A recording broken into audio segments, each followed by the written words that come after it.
Hey guys, Mr. Ferguson here on Wrestling with Math, and today we're going to look at converting fractions to decimals and then from there to percents and vice versa.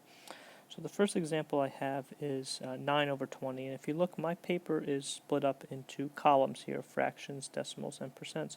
I recommend you guys do that as well. So 9 over 20, the way I turn a fraction into a decimal is I just divide. So in my calculator I would do 9 divided by 20, or the numerator divided by the denominator. And when I do 9 divided by 20, I get 0.45 there. It ends, so it's nice and easy that we don't have to worry about it. Turning a decimal to a percent is done one of two ways. One, we can move the decimal to the right 2 spots. Okay, that is one way. Or we can multiply by 100. That's more common. So if I did 0.45 times 100, I would get 45, and we would turn that into a percentage. The next way, we would look at a percentage, and going from percent to decimal, we can move to the left 2 spots, or we can divide by 100. So if I took 84 and divided by 100, I would get 0.84. And then I recommend going from percent to fraction. Okay, the way we do that, all percentages are out of 100.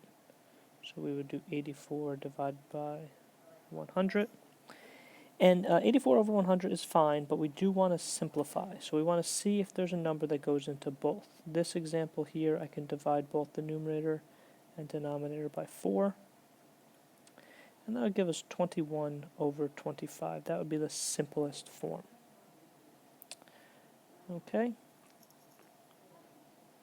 If I had a decimal, again, I could go right from decimal to percent by multiplying by 100. 0.26 times 100 is 26%. And then from there, I can go from percent to a fraction by putting, again, that percentage over 100. And then looking to simplify. In this case, they're both even numbers. I could divide them both by 2. And I would get 13 over 50. One more example that I want to look at is if you had a decimal and you want that had more than 2 decimal spots. So if I multiplied it by 100, this would end up being 48.56. Okay, it is okay to have a decimal in a percent. We just have to make sure we multiply it by 100.